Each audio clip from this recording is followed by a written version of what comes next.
ప్రభునందు ప్రియా దేవుని ప్రజలందరికీ ప్రభు పేరట ప్రత్యేకముగా వందనాలు తెలియచేసుకొనుచున్నాను. ప్రియమైనటువంటి దేవుని బిడ్డలారా, పరిశుద్ధాత్మ దేవునికి సంబంధించి 4వ ఎపిసోడు. పరిశుద్ధాత్మ దేవుని ఏ విధముగా పొందుకోవాలి? పరిశుద్ధాత్మ దేవుని ఏ విధముగా పొందుకోవాలి? ప్రియదేవుని బిడ్డలారా, మనం పరిశుద్ధాత్మ యుగములో జీవిస్తున్నాము. పరిశుద్ధాత్మ ప్రతి ఒక్కరికి అవసరం. బైబిల్ ఏం చెప్తుందంటే, ఆత్మ లేనివాడు ఆయనవాడు కాడని రోమాపత్రిక 8వ అధ్యాయము 9వ వచనములో వ్రాయబడి ఉన్నది. ఎఫెసీ పత్రిక 5వ అధ్యాయం 18వ వచనములో ఆత్మపూర్ణులై ఉండుడి అని వ్రాయబడి ఉంది. వీటిని ఆధారం చేసుకొని ప్రతి ఒక్కరూ పరిశుద్ధాత్మను పొందుకోవలసిన వారై ఉన్నారు. పరిశుద్ధాత్మను పొందుకోవాలంటే మనము 4 కార్యాలు చేయాలి. పరిశుద్ధాత్మను పొందుకోవాలంటే ఎన్ని కార్యాలు చేయాలి? 4 కార్యాలు చేయాలి. మొట్టమొదటి కార్యం, పరిశుద్ధాత్మ అవసరమని గుర్తెరగాలి. గమనించారా? పరిశుద్ధాత్మ అవసరమని గుర్తెరగకుండా పరిశుద్ధాత్మ మనకు రాదు. ఇందాక మనం చెప్పి ఉన్నాం, పరిశుద్ధాత్మ అవసరం. రోమాపత్రిక 8వ అధ్యాయము 9వ వచనములో, ఎవడైనను క్రీస్తు ఆత్మ లేనివాడైతే వాడాయన వాడు కాడు అని వ్రాయబడి ఉంది. ఎఫెసీ పత్రిక 5వ అధ్యాయం 18వ వచనములో ఆత్మపూర్ణులయ్యుండుడి అని వ్రాయబడి ఉంది. వీటన్నిటి ప్రకారం మనం పరిశుద్ధాత్మ మనకు తప్పనిసరి, మ్యాండేటరీ. ప్రభునందు ప్రియ దేవుని బిడ్డలారా, అందుచేత ప్రతి ఒక్కరూ కూడా పరిశుద్ధాత్మ అవసరమని గుర్తెరగాలి. ఇక పరిశుద్ధాత్మను పొందుకోవాలంటే మనం చేయవలసిన 2వ కార్యం, పరిశుద్ధాత్మ దేవుడు వరాన్ని ఉచితముగా దయచేస్తాడని నమ్మాలి. పరిశుద్ధాత్మనే వెలపెట్టి కొనకూడదు. అసలు డబ్బులతో పరిశుద్ధాత్మను దేవుడు ఇవ్వడో. చాలామంది సేవకులు ఈ రోజుల్లో నువ్వు ఆత్మ పొందుకోవాలంటే ఇంత ఇవ్వాలి అంత ఇవ్వాలని కొంతమంది అవగాహన లేకుండా, అవగాహన రాహిత్యంతో చెప్పుకుంటూ ఉంటారు. బైబిల్లో దానికి ఆధారము లేదు. ప్రియమైనటువంటి దేవుని బిడ్డలారా, స్వేచ్ఛగా ఉచితముగా పరిశుద్ధాత్ముడు తన ఆత్మను మనకు దయచేస్తాడు. ఉచితముగా ఇస్తాడని విశ్వసించాలి. అందుకని యెషయా గ్రంథం 55వ అధ్యాయం 1వ వచనములో, దప్పిక కొని వారలారా నీళ్ల యొద్దకు రండి, రోకలు లేని వారలారా మీరు వచ్చి కొని భోజనము చేయుడి. రండి, రోకలు లేకపోయినను ఏమీ నీయకయే ద్రాక్షరసము పాలను కొనుడని వ్రాయబడి ఉంది.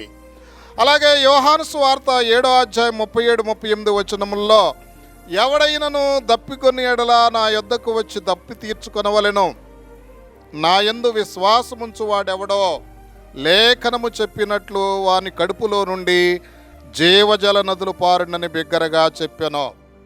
అదేవిధంగా యోహాను సువార్త 4వ అధ్యాయం 14వ వచనములో, నేనిచ్చు నీళ్లు త్రాగు వాడెప్పుడునో దప్పికొనడు, నేను వానికిచ్చు నీళ్లు నిత్యజీవమునకై వానిలో ఊరెడి నీటి బొగ్గగా ఉండును అని రాయబడి ఉంది. ఇంకా మనం చూస్తే లూకాసు వార్త 11వ అధ్యాయం 13వ వచనములో, పరలోకమందున్న మీ తండ్రి తన అడుగు వారికి పరిశుద్ధాత్మను ఎంతో నిశ్చయముగా అనుగ్రహించునని చెప్పబడి ఉంది. కాబట్టి ఈ వాక్యములన్నింటి ప్రకారం పరిశుద్ధాత్మ దేవుడు తన ఆత్మను ఇస్తాడు, ఉచితంగా ఇస్తాడని మనం నమ్మాలి. ప్రభునందు ప్రియులారా, ఇక పరిశుద్ధాత్మను పొందుకోవాలంటే మనం చేయవలసిన 3వ కార్యం, హృదయాన్ని పరిశుద్ధతతో సిద్ధపరచుకోవాలి. హృదయాన్ని సిద్ధపరచుకోకుండా పరిశుద్ధాత్మ మరణంలోకి ఎంత మాత్రము కూడా రాదు. ప్రభునందు ప్రియ దేవుని బిడ్డలారా, అపోస్తల కార్యముల గ్రంథం 2వ అధ్యాయం 38వ వచనంలో పేతురు గారు అంటాడు, మీరు మారు మనస్సు పొంది పాపక్షమాపణ నిమిత్తం ప్రతివాడు యేసుక్రీస్తు నామమున బాప్తిస్మం పొందుడి, అప్పుడు మీరు పరిశుద్ధాత్మను వరము పొందుదురు. ప్రియులారా, గమనించాలి, మారు మనస్సు పొందిన వారికి దేవుడు పరిశుద్ధాత్మ వరాన్ని దయచేస్తాడు. మారు మనసు పొందకుండా నీకు ఆత్మ రావాలంటే రాదు. ఈ విషయం గుర్తెరగాలి. మారు మనసు అంటే సామెతల గ్రంథం 28వ అధ్యాయం 13వ వచనం ప్రకారం, అతిక్రమములను దాచిపెట్టువాడు వర్ధిల్లడు, వాటిని ఒప్పుకొని విడిచిపెట్టువాడు కనికరం పొందుతాడని వ్రాయబడి ఉంది. పాపం ఒప్పుకొని విడిచిపెడితే మనకు పరిశుద్ధాత్మ వస్తుంది. ప్రభునందు ప్రియ దేవుని బిడ్డలారా, పాపం పెట్టుకుని పరిశుద్ధాత్మను అడిగితే దేవుడు ఇవ్వడు. గారడీ వాడైన సీమోన్ ఏం చేశాడు? తనలో దురాశ పెట్టుకొని, పాపం పెట్టుకొని, హృదయాన్ని సిద్ధపరచుకోకుండా ఆ పేతురు గారిని పరిశుద్ధాత్మ వరం కావాలని అడిగాడు. అపోస్తుల కార్యాలు 8:19లో పేతురు గారు ఏమన్నాడు? నీ హృదయము దేవుని ఎదుట సరి అయినది కాదు గనుక ఈ కార్యమందు నీకు పాలు పంపులు లేవు. కాబట్టి ఈ నీ చెడుతనం మానుకొని మారు మనసు పొంది ప్రభువును వేడుకొనుము. ఒకవేళ నీ హృదయాలోచన క్షమించబడవచ్చునో అని పేతురు గారు గారడీవాడైన సీమోన్ను గద్దించుట జరిగింది. ప్రభునందు ప్రియ దేవుని బిడ్డలారా, కాబట్టి హృదయాన్ని పరిశుద్ధతతో సిద్ధపరచుకున్నప్పుడే పరిశుద్ధాత్మను మనం పొందుకుంటాం.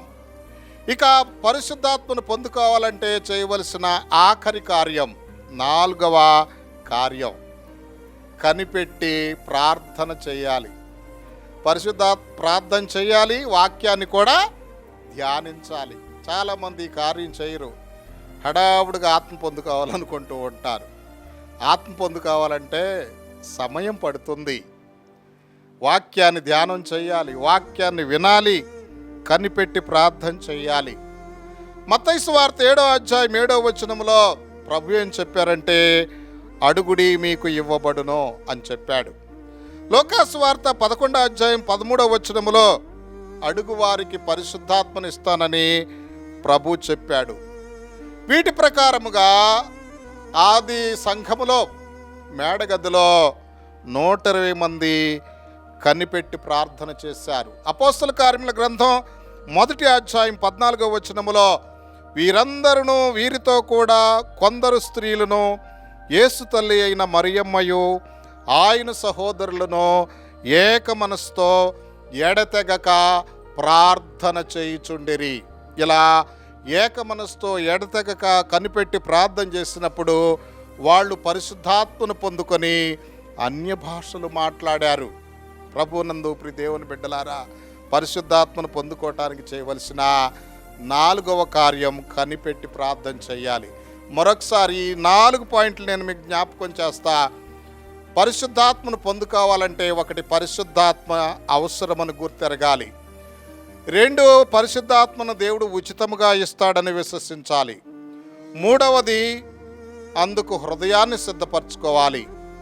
4వది, పరిశుద్ధాత్మ కొరకు కనిపెట్టి ప్రార్థన చెయ్యాలి. అప్పుడు మనం పరిశుద్ధాత్మను పొందుకుంటాం.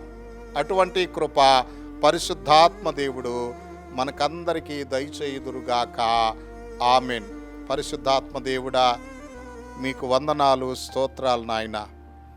ఈ ఎపిసోడులో పరిశుద్ధాత్మను ఏ విధంగా పొందుకోవాలో మాకు తెలియచేసినందులకు వందనాలు, స్తోత్రాలు నాయన.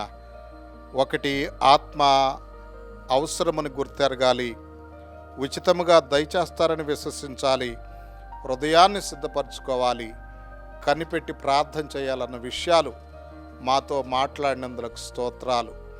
ఈ క్రమాల ప్రకారం మేము పాటించి మీ ఆత్మను పొందుకునే కృప నాకు, ఈ ఎపిసోడ్ను వింటున్న వారికి దయచేయమని ఘనత, మహిమ, ప్రభావములు మీకు మాత్రమే ఆరోపిస్తూ యేసుక్రీస్తు వారి శ్రేష్టమైన నామములో ప్రార్థించి స్తుతించి వేడుకొనుచున్నాము పరమ తండ్రి. ఆమేన్.